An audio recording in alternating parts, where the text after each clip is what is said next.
And now the 2023 presidential candidate of the Labour Party, Peter Obi, has ascribed the recent Supreme Court judgment on the February 25th election as a breach of trust in the judiciary.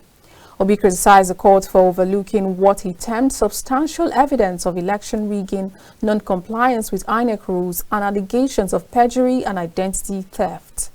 Addressing the press on Monday in Abuja, the former governor outlined the party's commitment to continue in the bid for the highest office. With this counterintuitive judgment, the Supreme Court has transferred a heavy moral burden from the courtroom to our national conscience.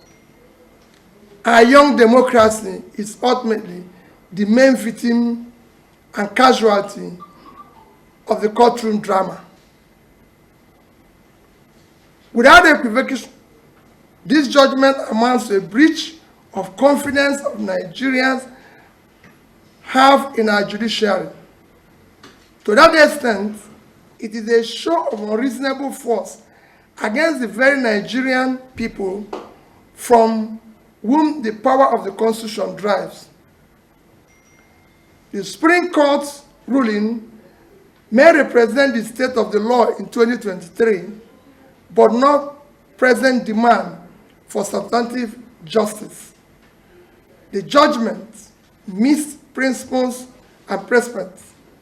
As a party and candidate, Daddy and I have now exhausted all legal and constitutional remedies available to us. However, this end is only another beginning of our quest for vindication of hope of the common man for a better Nigeria. After all, sovereignty belongs to the people, if only for historical purposes. It behoves us to place our disagreement with and deep reservation about this judgment on public record. On the issue of the supplementary budget, Obi challenged the government's rationale, accusing the president of deviating from the needs of the masses for personal priorities. Supplementary budget is a budget that is meant for very important national welfare need of the people that is not captured originally in budget or does not have adequate funding. I'll give you an example. Nigeria today, we've read it in the past 1 week for United Nations World Food Organization that 26.5 million Nigerians will go hungry next year. This is an issue of national importance that we can go for supplementary budget.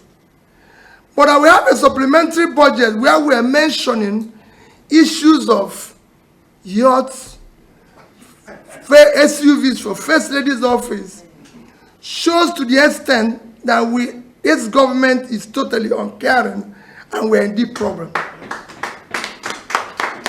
It shouldn't be part of that.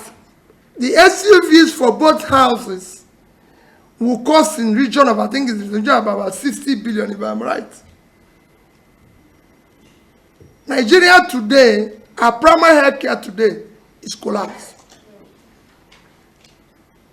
Which consequently, Nigeria now have higher infant mortality than India, a country that is 7 times our population.